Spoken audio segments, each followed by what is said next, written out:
Hey guys, subscribe for daily content. And if you're shopping for gear, make sure you check out the description for the newest items at some of the very best online retailers. There's also links for some of the items that I personally recommend. Thanks! What's going on YouTube? Metal Complex here, and today I've got another interesting knife review / knife overview to share with you guys. This is the Kizer Phoenix, designed by Matthew Hawley. I'm unfamiliar with Mr. Hawley, but there you go. That's the designer. Thanks so much to Kizer for sending this in for me to take a look at. Thanks to my patrons for supporting me, and please make sure to follow me on Instagram at metal_complex. This knife is available right now. You can check it out. I will link it right down in the description. It does help my channel when you use those links before you buy something, but that's entirely up to you. Let's go ahead and get a measurement. Overall length of the Kizer Phoenix, which is named because it kind of looks like a phoenix rising from the ashes with this sort of orange carbon fiber. When I read that on Blade HQ, I thought, actually, yeah, that kind of is what it looks like. The overall length is much larger than I thought it was going to be. This is 8 1/4 inches. I don't know what it is about this knife. It just doesn't look like it's that big, at least on paper or like in an image. But it is. It's a full-size knife. Overall length, blade length is coming in at, boy, 3.6, really? Cutting edge is all of 3.5 inches. Very cool. How about some size comparisons? Any custom scales you see here can be found at Original Go and others down in the description. So up against the Cold Steel 8010 and the Demco AD 20.5, you can see here, this guy's pretty big. Not quite as big as the 8010, not quite as long anyway. Definitely longer than the AD 20.5. How about up against the Spyderco PM2 and the Spyderco Para 3, definitely closer to the size of the Spyderco PM2. In fact, almost exactly the same as the PM2. Definitely larger than the Para 3. And then finally, let's put it up against the Benchmade Griptilianer, in this case, the Ritter Hogue. And how about the Hogue Deca? A little longer than the Deca, just a slightly longer than the Ritter Hogue. How's the action? The action's very good. Kizer, I think, maybe had some changes recently to, the way that they manufacture things. This is right in line with a lot of other stuff that I've handled here lately. It's very, very smooth and consistent. Not that Kizer didn't do a good job before. It's just noticeably better.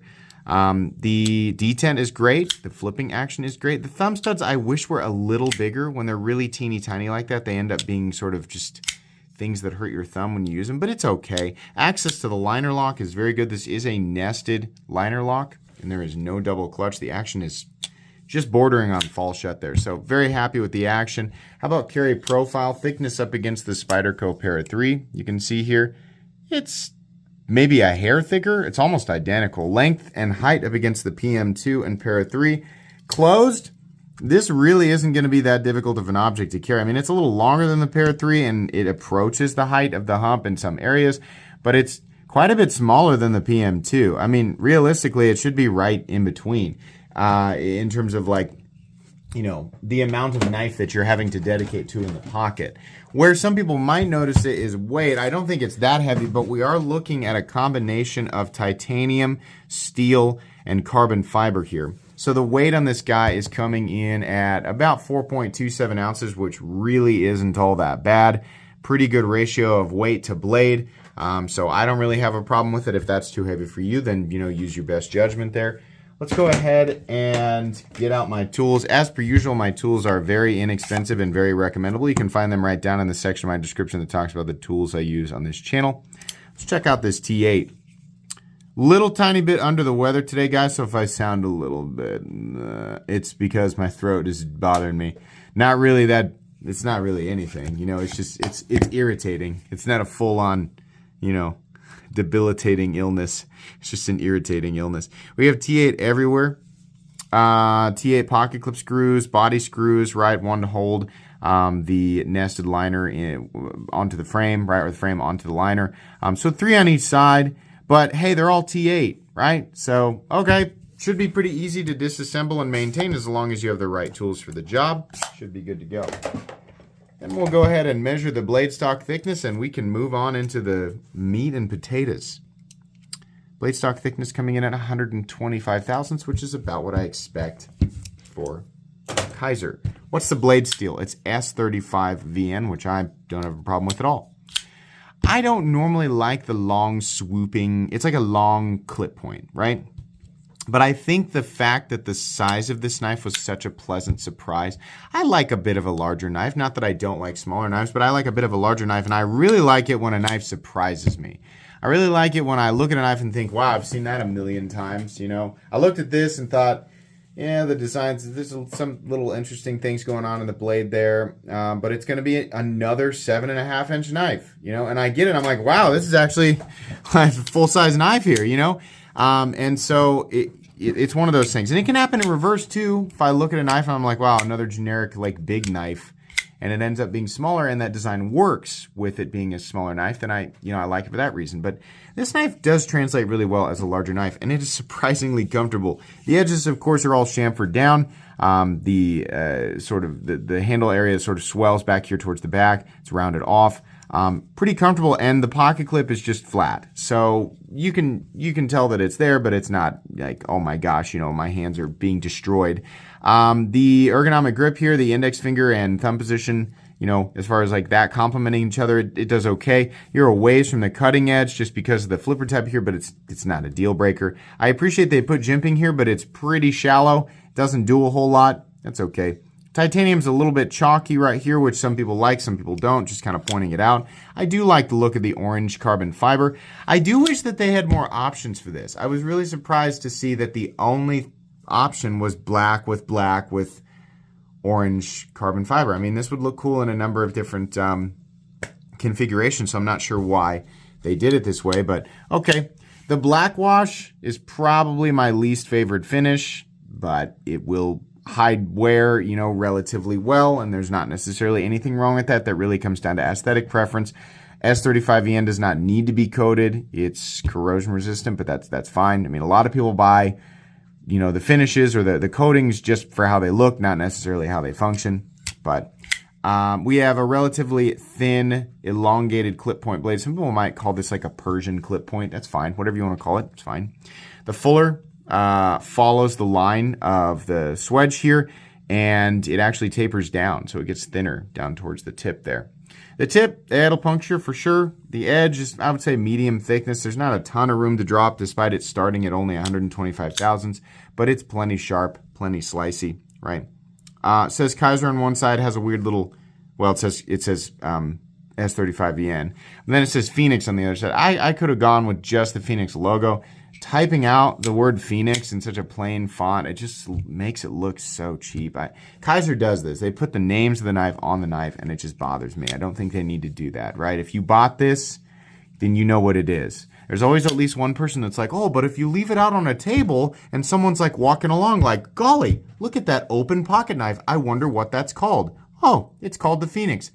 Yeah, but how common is that? Is that a normal thing that's not a thing. Let's be real. That doesn't happen. That doesn't happen. If you're posting it online, you're probably going to post what it is. You're not just going to take a picture of it and throw it up on the internet. You're probably going to say what it is, right? So I can't think of a logical reason for them to put the name of the knife on the blade, right? Outside of very obscure, nearly unrealistic scenarios, right? So I'm not sure who that's for, but I think it's a little bit silly. Let's see here. I do like that we've scalloped this right here to give you just a slightly better access to those thumb studs. And, you know, it's okay. They're just little, and they're, especially on the reverse flick, it's a little hard to get a hold of, but you don't have to use that. You can use the flipper tab, right? And that works just fine. There's no lanyard thing at all. And we have a little backspacer here, which I'm pretty sure is some sort of injection mold plastic. It really doesn't look like titanium. I did this in the unboxing, right? And I couldn't find any information online, but to me that looks like some type of plastic, or, you know, it just is not fibrous like G10. So I don't know what that is. It very well could be the exact same material as the bolster, or that actually is a bolster in this case. I forgot, because we have nested steel liners. It just, for some reason, has that surface finish of something that is not, right? Either way, I'm not really overly concerned with that. The pocket clip, which is a much more concerning matter, can only be mounted for right-handed carry. Really think we definitely should have thought of lefties here, but they're used to it, I'm sure, lefties, right? So it's right-handed only. there is a stop pin located in its traditional, well, no, I'm sorry. This one's got the stop pin attached to the blade, which is riding on channels on either side of the frame. So that's fine. Added stability and maintaining solid lockout while not sacrificing smoothness. Generally the benefits of that. This knife runs on bearings, but you probably knew that. It is, of course, running on steel, as you can see here. It's chipped in. This is the, or slotted in, or it's cartridged, which is not a word.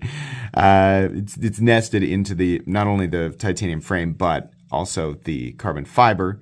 And so the idea here is, of course, number one, so that it can be the liner lock, and number two, so it can be the surface that the bearings ride on, which is good because you don't want those running on titanium.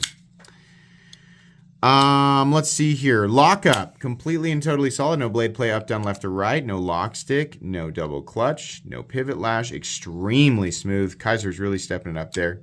Detent click is all right. And do we have detent lash? No, we don't. I really thought there was going to be. And then we have perfect centering. This knife comes in at $179. Kizer does a pretty good job in this really weird territory. $150 to $200 is kind of an oddball territory anymore, right? A lot of the stuff that used to be in this territory now costs $200 to $250, or more often than not, $250 to $300. Kizer is still offering some of the very best quality in this territory. Yes, there are companies that are offering full tie and S90V for about the same price. That is, a lot of that is preference, right? Because, I mean, S90V is not going to be as tough as S35VN, while S90V will definitely hold an edge longer, right?